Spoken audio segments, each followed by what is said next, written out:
This is a special edition of the Emergency Medicine Cases podcast dedicated to the memory of Dr. Barbara Tatham. I'm Anton Hellman. The original recording of this podcast was on August 28th, 2019 at my family cottage on the southern shores of Lake Simcoe in southern Ontario, about an hour outside of Toronto. I invited Dr. Tatham for the day to discuss physician compassion amongst acres of forest with the sound of waves lapping up on the small beach, interrupted only by the occasional bird call and barking of our family dog. We're going to share the heartbreaking personal story of our beloved EM colleague. Please be prepared for some strong emotional content. You may notice that Dr. Tatham sounds short of breath on the podcast, and that's because she had an undiagnosed pulmonary embolism at the time of the recording. We emergency physicians get thrust into the front lines like all the time. We see blood and pain and gore and extreme emotions almost on a daily basis. EM seems to attract people with bravery and fortitude to endure extraordinary successes followed by extraordinary catastrophes repeatedly. But EM also requires compassion and empathy in our tumultuous environment.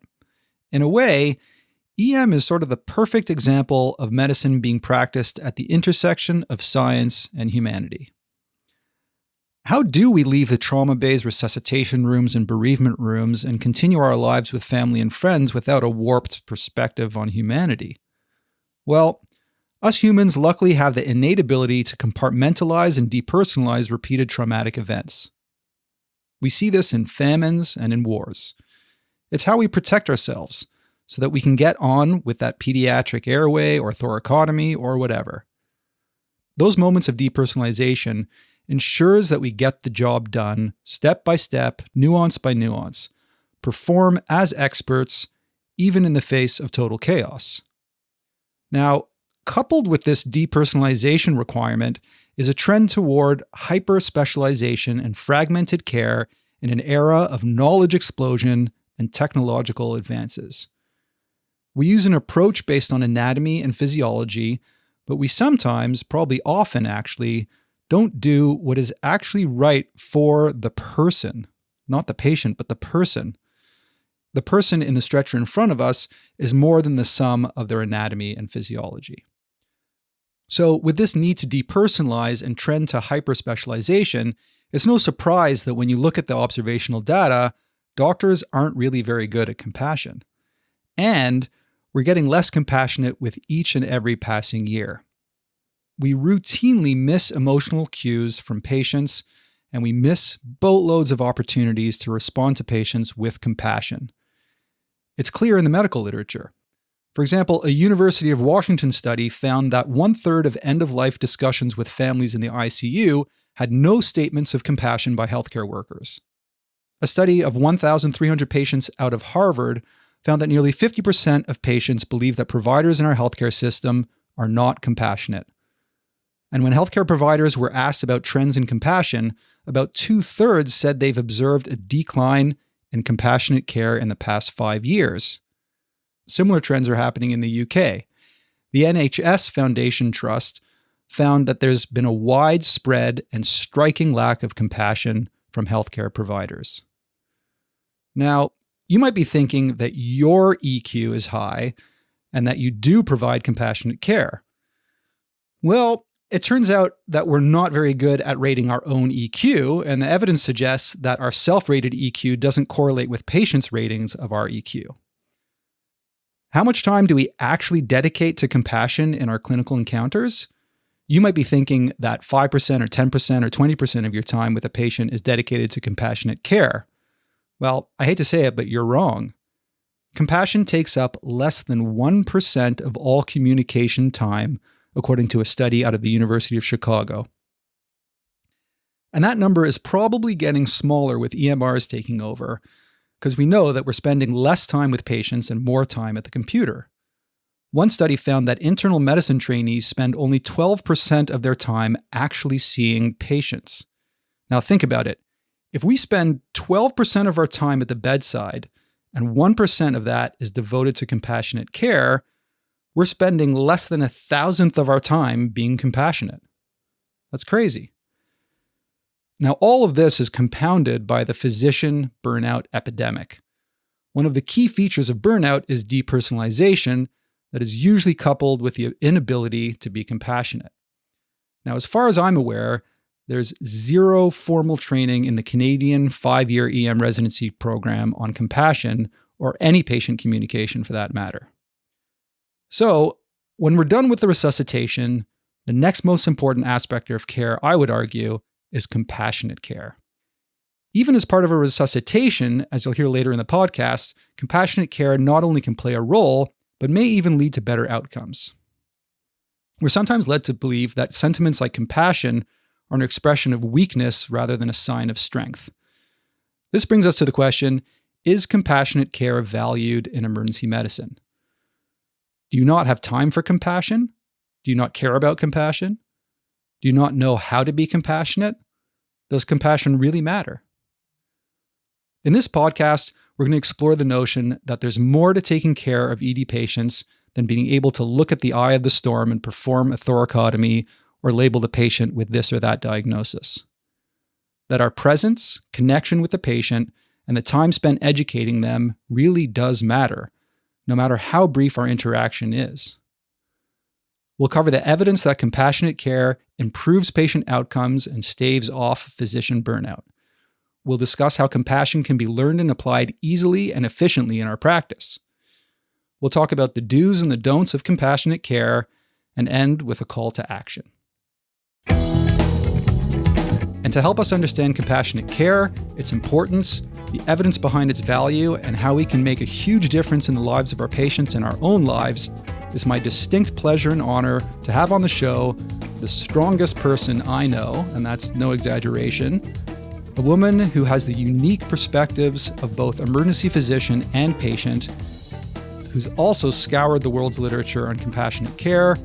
She's made it her mission to improve all of our lives through compassionate care. A woman who I've had the privilege of developing a friendship with over the last few years. You may have heard her on a previous EM Quick Hits podcast when we featured her segment from the EM Cases course this past spring. Welcome, Dr. Barbara Tatham. Hi, Anton, and thank you so much for having me today. It's funny, I would say I saw myself in this role maybe a couple years in the future after I've had the chance to pursue excellence as both an emergency physician and an educator. But it's really a beautiful thing to be sitting with you, and I thank you for that. I am an emergency physician, but I will tell the audience that it's not too long ago that I just finished my training in residency. At the end of last year, I was wrapping up only my first year in practice, and my year also doing a part-time fellowship in emergency department ultrasound at London Health Sciences.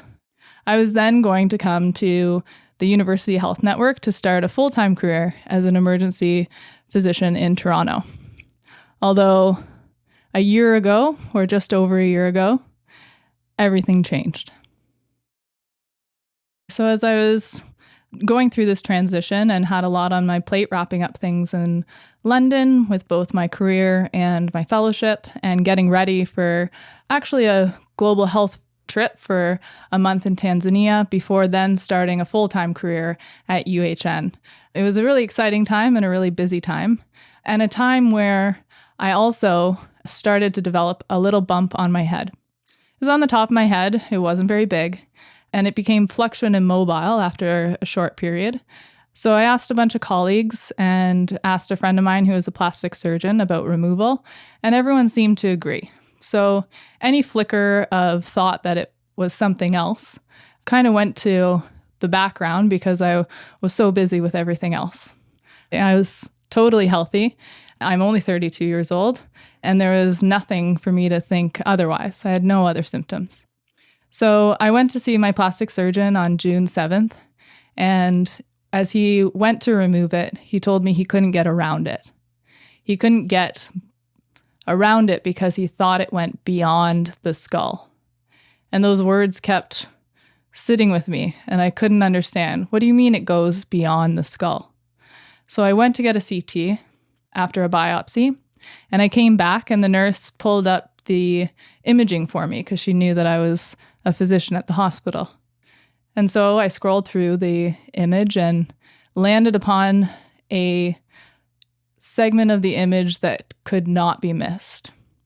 There was a 5-centimeter tumor that had completely destroyed my skull, projected outward and also inward, and was pushing on my brain. No symptoms. I sat there numb, in disbelief, and just had a weight fall over me. It couldn't be happening. I didn't go on that global health trip 2 days later, and I didn't start my career at University Health Network. Instead, I walked through the doors of Toronto Western Hospital, not as a physician, but as a patient.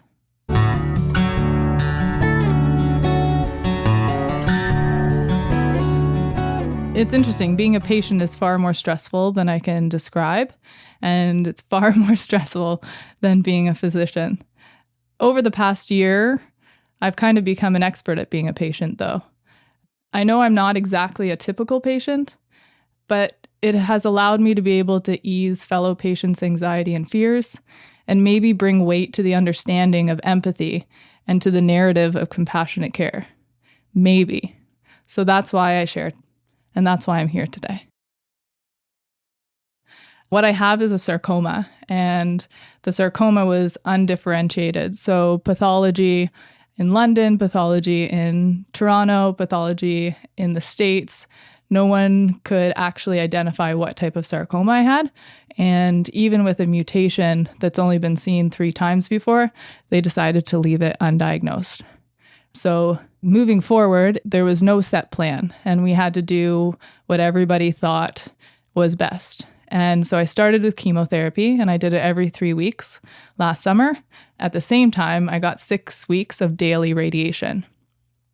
This was all in preparation for surgery. You needed a little bit of time to recover from chemo and radiation, but October is when they went in to do surgery. So they did a full craniotomy, and they pulled out the skull as well as part of the dura and did a dural patch and then a titanium plate that covered the skull. In terms of covering the skin and the defect over the skin, they did a rotational flap. Now, unfortunately, it was too tight, and part of it opened up later in the month. There was an area that became necrotic and died. So at the end of October, I went under surgery number 2, where I had a free flap from my forearm and a partial skin graft from my thigh to cover my forearm. This kept me in the ICU for a week. I was recovering well, though, and at that time, I was believed to be cancer-free, so I was pretty happy. I stayed strong through recovery, but unfortunately, the moments of things looking good didn't last very long. I ended up going to the fertility treatment much earlier than most people do after chemotherapy in efforts to harvest. I was unfortunately unsuccessful. Later that month, I found out that I was metastatic.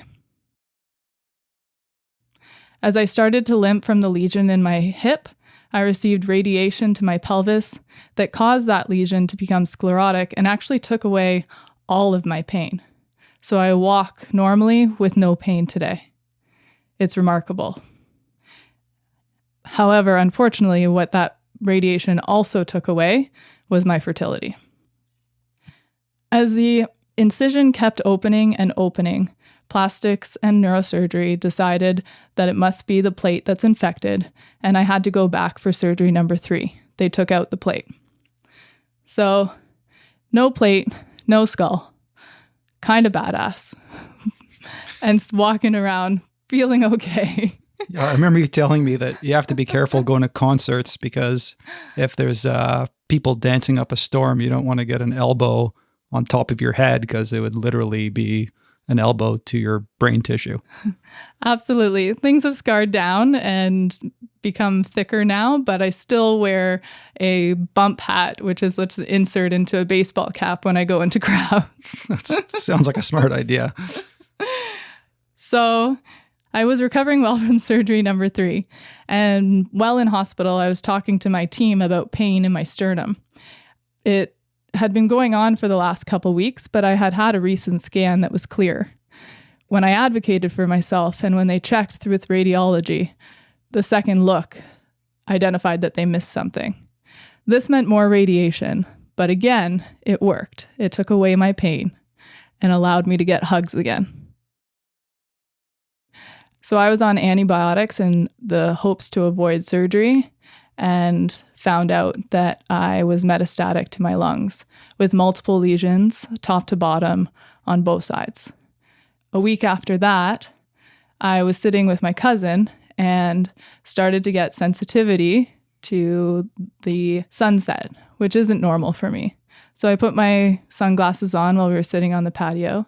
And as the dinner went on, I got tension around my temporal areas, tension around my occipital bones, and stiffness that went all the way down my back. I was predisposed to it. They didn't think it was going to happen, but some other bug must have jumped in there. And I went to the emergency department with bacterial meningitis. Well, at this time, I was treated for meningitis and admitted to hospital. And it was remarkable that after 2 days, I felt way better. But it became very much apparent that surgery was needed to help clear out this infection. So I went in for surgery number 4 in July.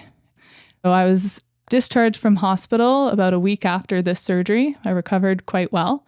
And then on the Sunday, I woke up in the middle of the night with a grabbing pleuritic chest pain on my left side. I had to go to the emergency department yet again to find out what was going on. I had a pleural effusion. So since my disease was progressing and became part of my pleura, my oncologist decided that it was time to start chemotherapy. My infection had been addressed and my wound was healing. It'd be ideal to give it another little while before having to compromise my wound healing.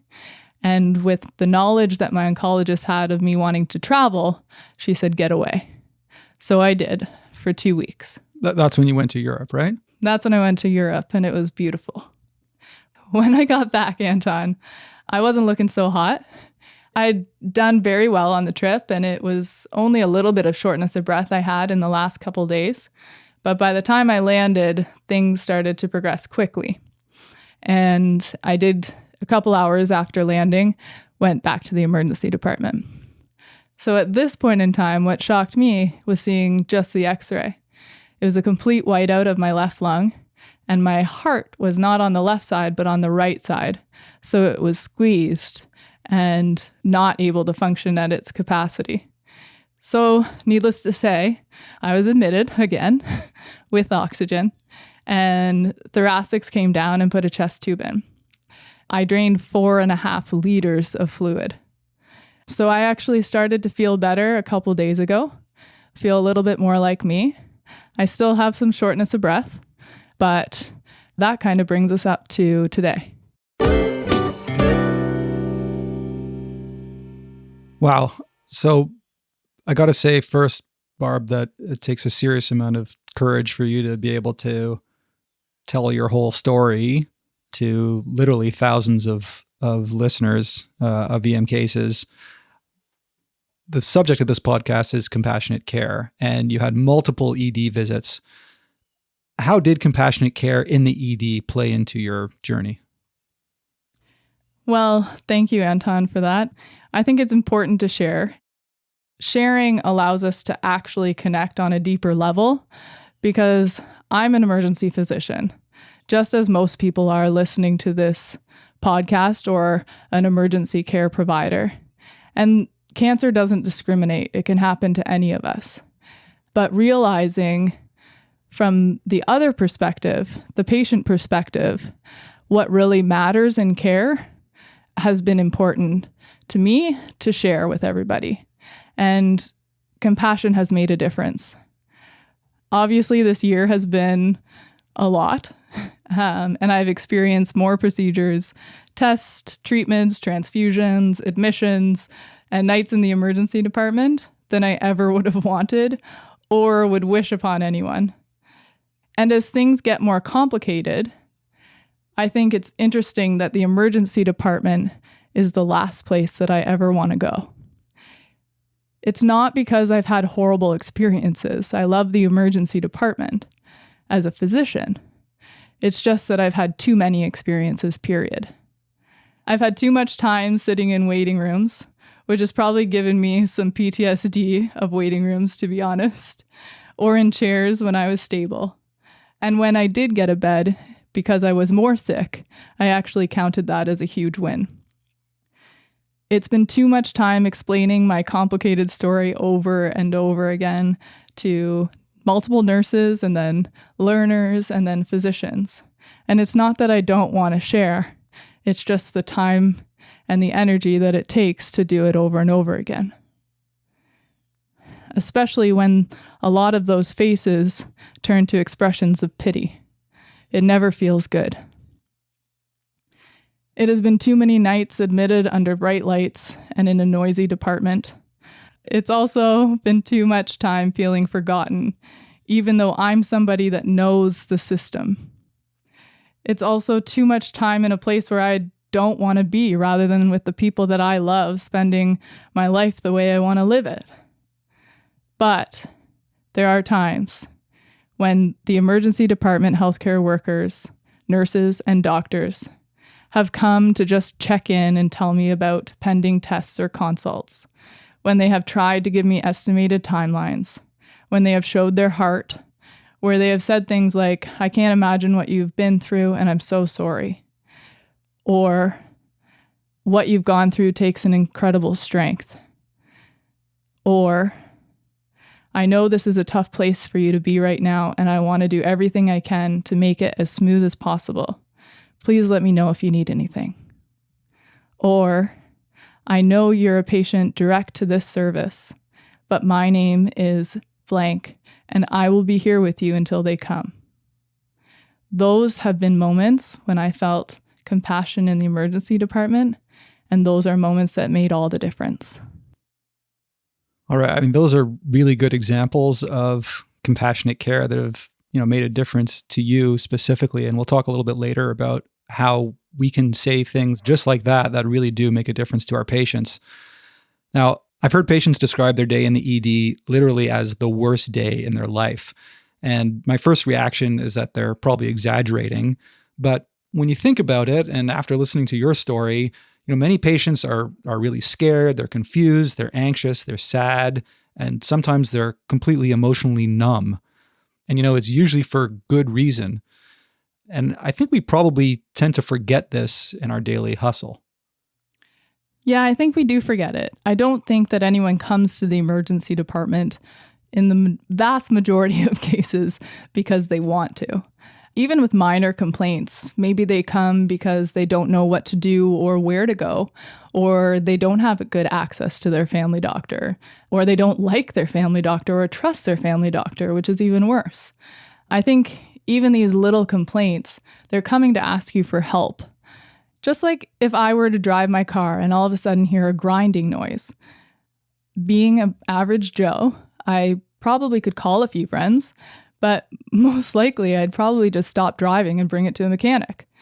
Most likely to find out that there's nothing seriously wrong with my car and it took 5 minutes to just make some adjustments. But I'm not a mechanic, just as our patients are not doctors. On the other hand, they could be coming in with some serious complaint, whether it be a severe headache, respiratory distress, or cardiac arrest, and they're still asking desperately for our help. Again, it's not true for every patient, but patients in the ED are often experiencing things that they have never felt, that are terrifying, and that they don't understand.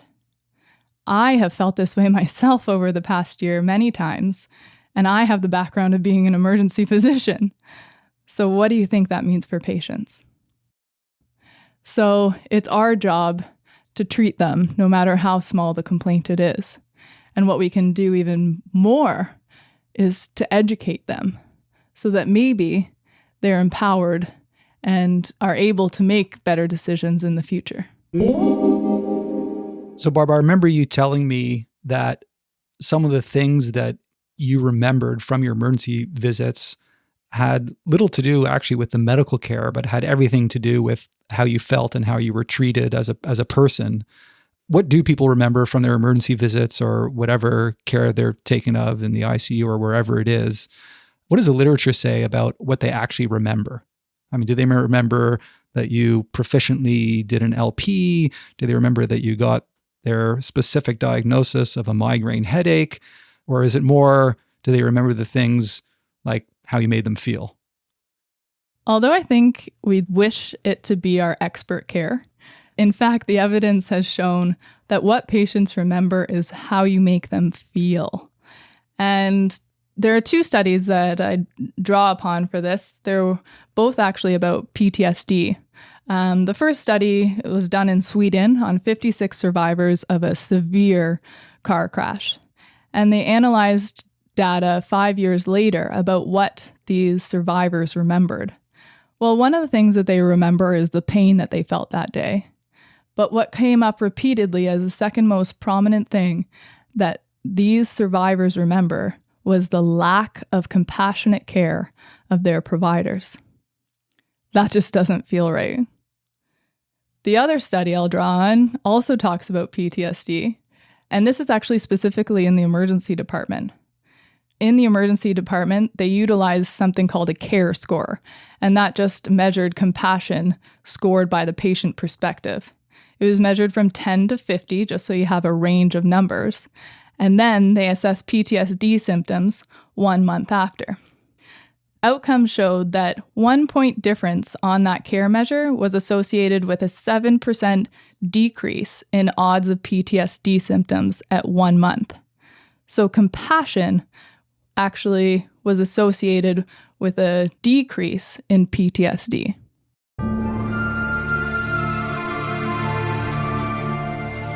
So if Barbara's story wasn't enough to convince all you listeners that compassion is important for you and your patients, what we're going to try to explore in the next section of this podcast is the evidence for the healing power of compassion.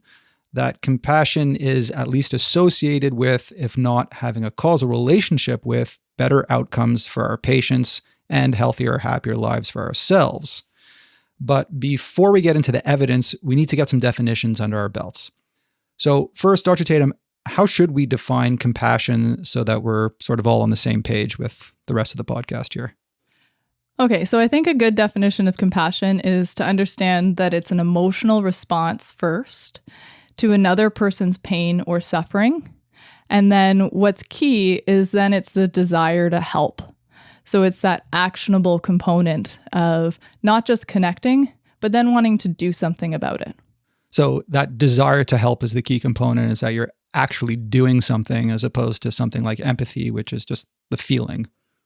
I always get mixed up between empathy, sympathy, compassion. So there's all these words thrown around all the time. And I think you're right. I think people do mix them up. And I think in this context, it's very important to understand those differences. So what is the difference between compassion, empathy, and sympathy?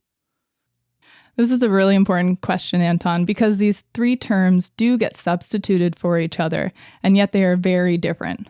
So first, let's focus on sympathy and empathy since we described compassion. Sympathy involves understanding someone else's feelings, whereas empathy involves the ability to feel what someone else is feeling, or rather being able to put oneself in another's shoes.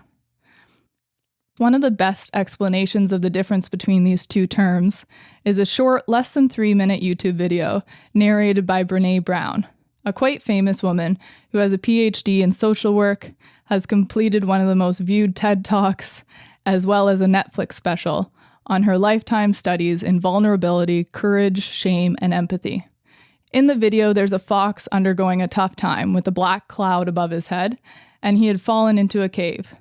A bear comes along, and demonstrating empathy, he jumps into the cave to stand beside the fox, feeling the black cloud with him, and telling the fox that he's not alone. A moose follows to demonstrate sympathy, and looks down into the hole, saying, "Oh, things look bad down there, eh? Want a sandwich?" Going on with unhelpful statements, trying to make things better by pointing out possible silver linings. Brené Brown easily illustrates how empathy fuels connection, whereas sympathy drives disconnection. Empathy is feeling with someone. It's not about fixing. It's not about taking action. It's about connection. And I would add to this that sympathy feels like pity, whereas empathy feels like you're not alone. Going back to compassion, compassion is a connection and then action. And I think it's interesting to highlight that neuroscience research using MRI scans actually studies what areas of the brain light up when somebody experiences empathy versus experiencing compassion. Empathy highlights the pain centers, and so it can feel bad because you're experiencing someone else's pain. Compassion lights up the reward pathways and actually makes us feel good. Understanding this difference and the power of the difference on the provider, I think, is essential when talking about what we're talking about today. So is it fair enough to say that you don't necessarily have to be empathetic to be compassionate? Because I have heard some physicians say, for example, I tried to do an ICU fellowship and I couldn't finish my ICU fellowship because I was feeling so much empathy for the patients that it was crushing me. Like, it was painful, just like you said in the MRI studies, and they actually couldn't finish their ICU fellowship. But that doesn't mean that you can't be compassionate, right? Because like you said, compassion is the action part. So theoretically, at least, you can be compassionate without feeling empathy, because my understanding is that empathy is more of an innate thing that you either have or you don't. Whereas compassion can be learned. And whether you're an empathic person or not, you can still display compassion, which can help your patients. And I think it's a little bit beyond my expertise to talk about whether empathy can be learned. But what I will say is that you can or you cannot include empathy with your compassion. So compassionate care doesn't demand empathy, but it can involve it if that's the way that the provider completes their compassionate care. Compassionate care, though, is a behavior, so it can be learned. And I think that that's the key. We're not talking about what someone believes in their mind as they care for a person, but it's rather how they behave towards the patient and how do they effectively communicate compassion towards that patient. And this is what could, and what I would argue should, be included in our medical education. All right. So when some docs say things like either you're a compassionate person or you're not, they're wrong. They can learn. Okay. We're all capable of learning. All right. Now, some of our listeners also might be thinking, I don't have time to be compassionate in the ED. And those listeners would not be alone, because apparently, at least in one study, they found that 56% of doctors said that they don't have time for compassion when they did a survey. So, Dr. Tatham, is compassionate care time-consuming? I mean, do we really have time for compassion in a busy emergency department? I've heard some people say that actually compassion can make you more efficient. So how does that work? You're absolutely right. Most doctors think that they don't have time. But evidence shows that when you invest time in people, you actually feel like you have more time, or that you're not so much in a hurry. So when you give compassionate care, you actually feel like you're less rushed. There have been studies involving short training videos in the neuroscience of empathy. And these training videos made doctors interact with patients in ways rated as more empathetic, without them even realizing. Another study demonstrated that patients who receive compassionate care not only recover faster from symptoms that brought them to the doctor, but they also have fewer visits, fewer tests, and fewer referrals. The proportion of these patients who are referred to specialists was 59% lower, and the diagnostic testing 84% lower. Wow. So you spend a minute or two being compassionate, and that will actually indirectly result in you ordering less tests and referring less patients. And that actually makes things more efficient, potentially. That's at least what the literature backs up, especially finding that effective communication, which you talked about in an earlier podcast in depth, results in shorter, more efficient visits. So the more effective communication skills you have, the less tests you order, and the more time you save in the emergency department. I would also add to that, just as any other things, as you learn it, as you become more comfortable with it, using compassionate care in your practice becomes easier and becomes more natural. So instead of being medicine and then compassion, it's medicine and compassion throughout all points of care. Now, I've also been fortunate to have mentors to demonstrate this to me in the past in some of the most extreme situations. So as they're starting a resus with a conscious patient, their well-oiled machine is getting going on all the tasks that they know they need to start, and they sneak in and hold the patient's hand or their shoulder and just say, "Hi, I'm Dr. So-and-so. I'm your doctor today. We have to move quickly. You're not going to see me for a while, but I'm with you, and I will come back and check on you." And seamlessly, they start the resuscitation without being noticed, and they've already connected with their patient. Wow. So what I was saying near the beginning of the podcast about how your first priority, of course, is resuscitating the patient, and then your second priority should be compassionate care. You can actually do them simultaneously, very smoothly and easily without wasting any time. I've seen some beautiful role models to illustrate this, and there's just so many opportunities for compassionate care at all different types of medical encounters.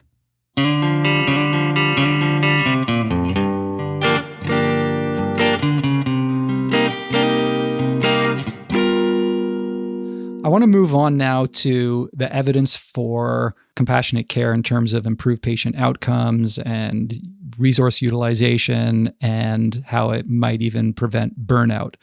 Now, this part of the podcast, Dr. Tatham and I thought was important because the topic is, I would admit, and most emergency doctors would probably agree, is sort of fluffy sounding, compassionate care. But what we've discovered after reading the literature, and particularly a book by an intensivist and an ED doctor, that they did a systematic review of about 200 articles on this exact topic. There is actually quite a lot of evidence, most of it observational, some RCTs, but there is actually quite a lot of evidence that affects outcomes for compassionate care. So let's start with the evidence that compassion improves patient outcomes. Dr. Tatham, can you just tell us a little bit about what the literature shows when it comes to compassionate care and what actually happens to our patients after they leave the ED? Well, there's actually an abundance of data on this, including that compassion can reduce pain, improve healing, as well as recovery time. Not only that, but it can help alleviate depression and anxiety. There's a study that looks specifically at achieving optimal blood sugar for diabetic patients in family practice. And in patients that received compassionate care, the likelihood of achieving optimal blood sugars was 80% higher. And the likelihood of then getting a serious complication from diabetes decreased by 41%. So that's like an RCT where they randomize people to either standard care versus standard care plus some compassionate statements. Yeah, and even in surgery, another study demonstrated that compassion delivered to the patient by either the nurse or doctor right before going into surgery resulted in patients feeling less anxious, having easier sedation, having a decreased need for opioids after surgery, as well as a shorter hospital stay. All right, so that's just sort of a little taste of the literature out of literally dozens of articles out there that show that compassion actually improves patient outcomes. What about for patient compliance? You know, I imagine that if the physician expresses compassion to the patient, that they'll be more likely to take their medications and go by their medical advice. That's a pretty big problem in emergency department patients that we see again and again and again. They come back and you find out that they didn't take their medication that they were supposed to, or that they didn't take the advice that the previous emergency doctor told them. Can compassion actually make a difference to patient compliance? Compliance definitely improves with physician compassion. Research shows that when healthcare providers care deeply about patients and the patients feel that they are more likely to take their medications. This likely has a large contribution to what we already discussed about patient outcomes and can have a huge benefit in so many different contexts. patient compliance is probably better with compassion, and outcomes are probably better with compassion. They're kind of related. What about quality of care? And specifically, does compassionate care reduce medical error? Well, much of the research that I came across actually looked at a related topic of depersonalization, which is the inability to connect with patients. It's seeing patients indifferently. This would, by definition, actually not allow for compassionate care, treating the patient as an object and not as a person, which is what leads into part of burnout. So it's definitely a component of burnout. Right. Yeah. That's all. I think there's sort of three factors in burnout, and depersonalization is one of the big ones. All right. And so what does depersonalization then have to do with quality of care? So one study that looked at 7,905 residents every 3 months and evaluated them with anonymous surveys that asked about major medical errors within the last 3 months, found that 40% reported major medical errors at one point in time. Now, these residents were also measured on a rigorous scale that looked at depersonalization as well as emotional exhaustion. And those that scored in the highest tier of depersonalization and emotional exhaustion versus the lowest tier were 45 and 54% more likely to have major medical errors. So the higher the depersonalization versus the lowest level of depersonalization was a remarkable difference in terms of leading to major medical errors. Okay. So simply put, if you're burnt out, you're more likely to make medical errors. Absolutely. And if you're burnt out, you're not able to provide compassionate care. Okay. So we'll talk a little bit about the relationship between burnout and compassion in a little bit, but let's just continue with sort of the evidence around the benefits of compassion. So far we've covered patient outcomes and compliance as well as medical errors. Next up is the risk of complaints and litigation. Now, it seems intuitive that if patients feel your compassion when you see them in the ED, they'll be less likely to complain about you or sue you. But what does the literature actually show when it comes to compassionate care and patient complaints?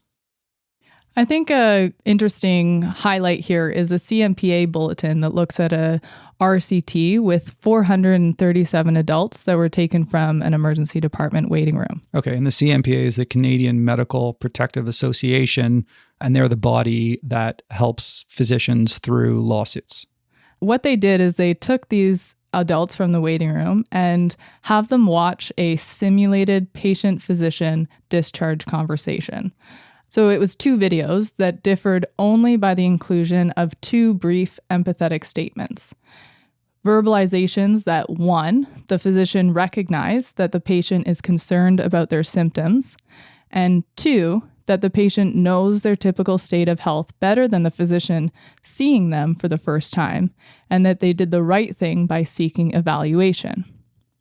They then asked the participants their thoughts regarding suing the physician in the event of a missed outcome leading to lost work, and then to rate them on measures of satisfaction with the physician encounter. The group with the empathetic statement showed significantly less thoughts of litigation than the non-empathetic group. In a day where we are all litigation adverse, it might be as easy as working towards having compassionate care in your practice to avoid litigation.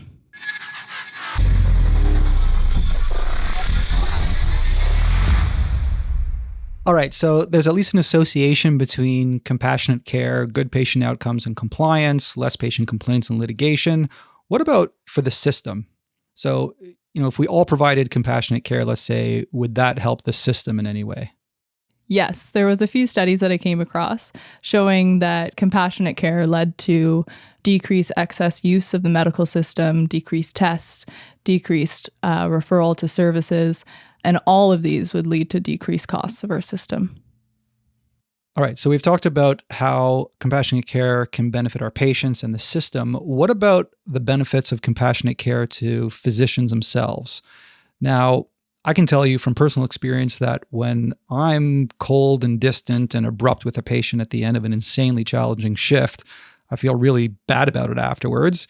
And conversely, when I connect with the patient emotionally and feel like I'm really helping them through a difficult time, I feel really good about it afterwards. Well, as the Dalai Lama said, if you want others to be happy, practice compassion. If you want to be happy, practice compassion. Well, we'll see if the Dalai Lama had it right when it comes to the medical literature. What does the medical literature show when it comes to the relationship between compassionate care and job satisfaction for physicians? I think he did. Doctors with higher empathy scores have more job satisfaction and less burnout. And studies show that connecting with patients makes physicians happier and more fulfilled.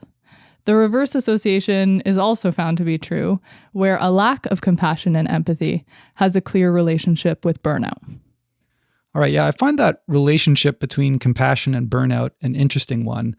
It always comes up, is it the chicken or the egg? So is it that if you're burnt out, you're less likely to be compassionate?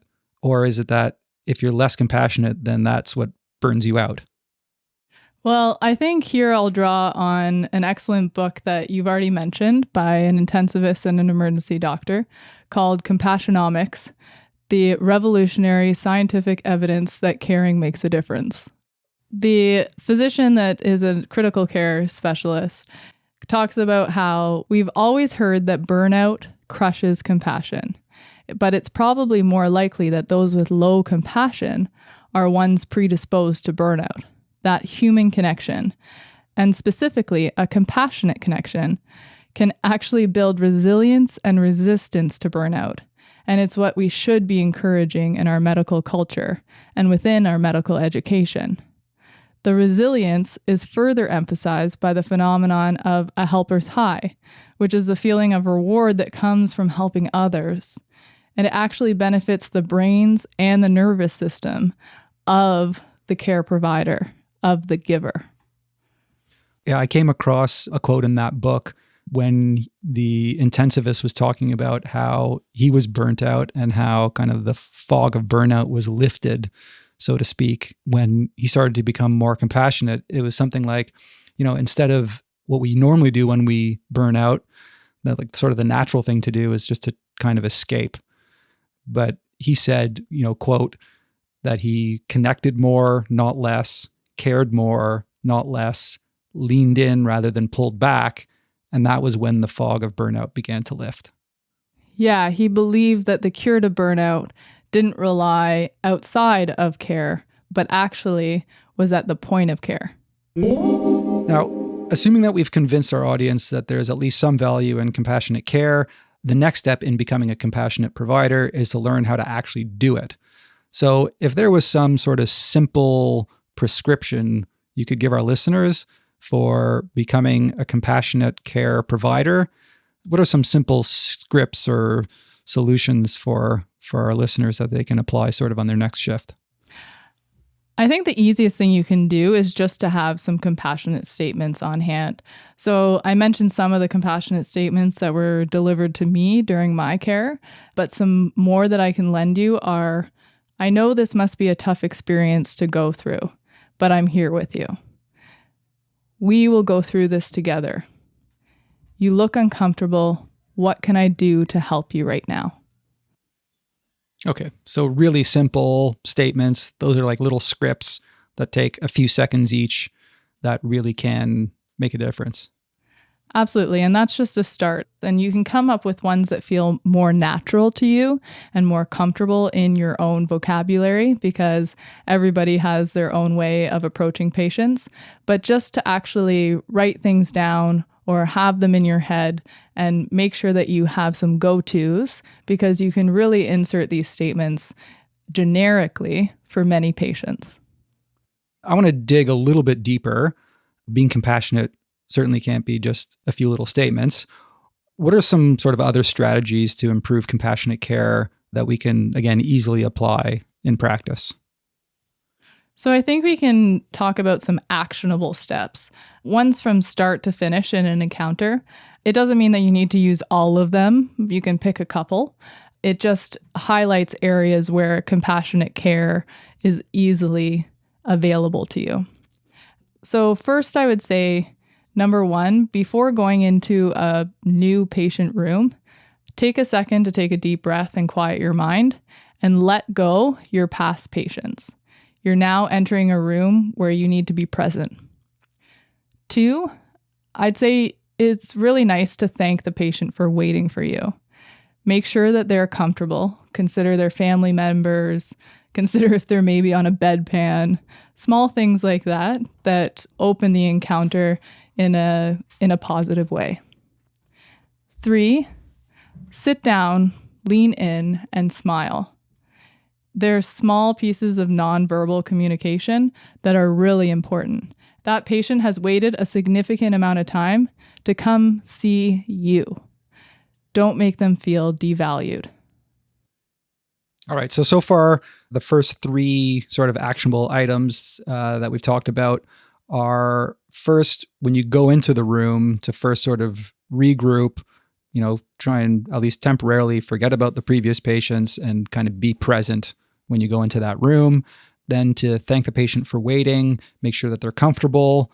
And then lastly, it's those nonverbal communication things, simple things. Make sure you're sitting down, lean in towards them instead of leaning back, and just a smile, if you can muster one up, can really just go a long way to making them feel more comfortable and recognizing that they've been waiting for hours just to see you. And I'll move on to number 4, where I'll say, let the patient tell their story.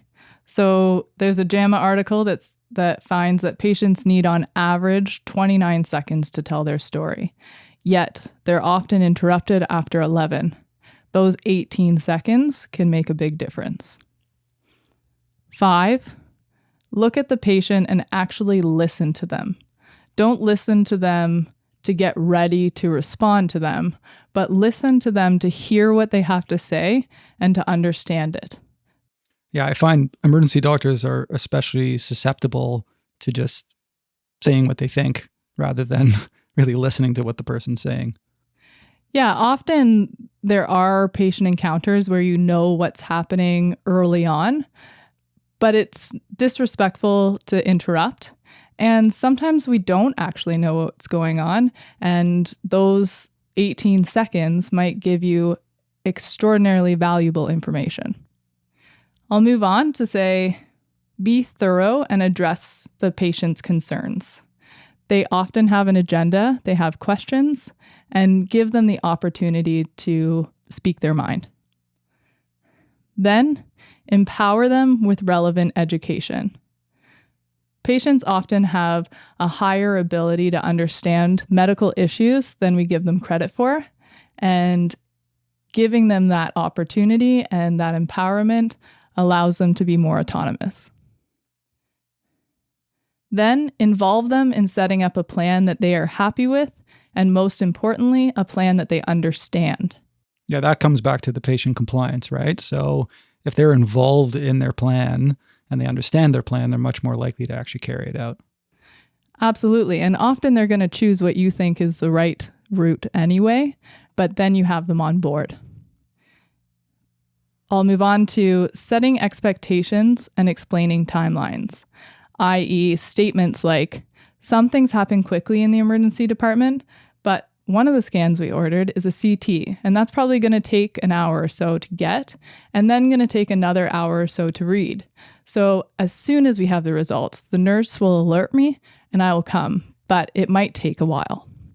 Or, I know you're in pain and I'm going to treat it as best as possible to reduce the pain, but I don't think that we'll get it down to 0. Then finally, end with a compassionate statement and leave it on a positive note. And these are your back pocket little compassionate statements that can be pretty generic. All right, so those are great kind of common sense tips. I find that when you're really rushed, it's very easy to skip over those things. It seems to me that there's so many missed opportunities for compassionate care. Like let's say a patient tells you that they're having a tough time, rather than responding with a so-called terminator response that stops the dialogue in its tracks. I find it incredibly useful to just take a few seconds to explore why they're having a tough time and just offer a little bit of emotional support. Sometimes, and this is sort of a big advantage for me, I end up finding key details in this dialogue that really help me clinch a diagnosis that's been missed by multiple doctors who've kind of rushed through their encounters with the patients in the past. So we've talked about some easy scripts. We've talked about a bunch of actionable items so that you can be compassionate. I just want to touch a little bit on the barriers to compassionate care. I think it's important that if we recognize and understand the barriers to compassionate care, we can try and avoid those barriers, and that'll let us be more compassionate. What are the barriers to compassionate care? Well, I actually think there's quite a few barriers to compassionate care, but have narrowed it down to the top 3 that I think are important to highlight. One being personal issues, and I know that might sound quite generic, but coming into work tired, having home or personal issues, any mental health issues can really impede your ability to connect with patients because you're having a hard time connecting even with yourself. And either reflecting on that before a shift, trying to leave some of those biases to the side, and also identifying for yourself what some of those personal barriers that you can change. Some of that coming back again to identifying burnout and doing what you can to address your own burnout can make a world of difference in your ability to connect with patients. Number 2 is approach issues. And I think we all go into patient encounters or into patient rooms with our own agendas. And that agenda can really impede your ability to listen to the patient's agenda. I mentioned it already, but approaching a conversation or approaching your listening with the desire to reply or the desire to jump in and guess or the desire to get a diagnosis. Sometimes we do that too soon. And instead, we need to sit back, and our approach to listening should be to hear, should be to understand. 3, I think another barrier to compassion is erosion. And erosion is just not practicing those skills. So the less we practice our compassionate care, the less we're going to be good at it and the less we're going to be able to utilize it on the regular basis. All right. So yeah, you got to practice those skills just like you need to practice the skills of any procedure that you do in the emergency department. We're in kind of the home stretch now of the podcast. Before we get to sort of the future of compassionate care, I just want to review some of the no-nos, the don'ts for compassionate care. Can you just kind of go through for us what we should not be doing when it comes to compassionate care? So first, do not act like your time is more important than the patient's. So once you walk into their room, don't already have one foot out the door. Do not use sentences that start with at least. At least statements will never come across as compassionate. So if someone comes in with a little hemorrhoid bleed saying, at least you're not having a massive GI bleed requiring the ICU. That makes no one feel better. 3, do not assume what your patient knows or doesn't know, as well as what information they may want to know from you. Just ask them. It's very simple. Do not assume that a patient can't understand and therefore avoid even sharing the information with them. Give them the credit first. Do not make assumptions, period. Everyone has a story, and you don't know what your patient's story might be. I still look very healthy when I walk down the street, and no one would know anything that I might have gone through in the last year. Finally, do not treat your colleagues with a lack of respect or compassion. It is you setting a cultural example. Yeah, I mean, that's an important point. The last one about setting a cultural example. If everyone is respectful and compassionate towards each other, and you have a culture in your emergency department of compassionate care, then kind of everyone wins. Now, it's quite a lot to ask of ED docs to become compassionate care superstars by themselves. What do you see as the path to all ED docs giving compassionate care besides harnessing sort of a compassionate care culture in your emergency department? Well, I think we really need to go back to the medical education piece. Medical education has a core curriculum and a secondary curriculum. And we all know the core curriculum. One step would be to add compassion as a vital piece of this curriculum, allowing for understanding, discussion, and practice. The secondary curriculum is what is not explicitly taught, but it's learned within experiencing the culture of medicine, observing communication, how residents treat other residents, staff, and medical students.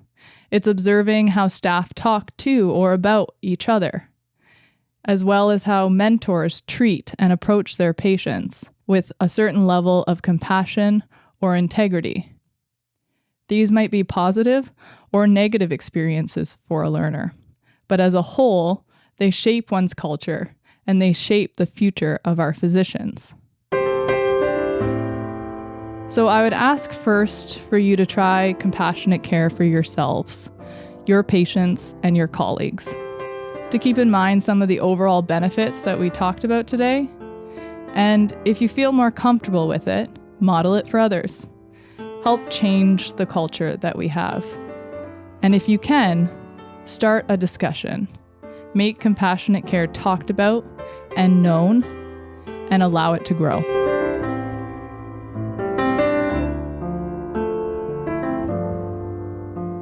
If you asked me if I was compassionate with my patients in the ED a year ago, I would have almost certainly judged myself harshly and said no. But after studying compassionate care and discussing it with you, Dr. Tatham, compassion is sort of with me now almost always. Now, granted, I still find it hard to incorporate compassionate care when I'm really stressed out and exhausted.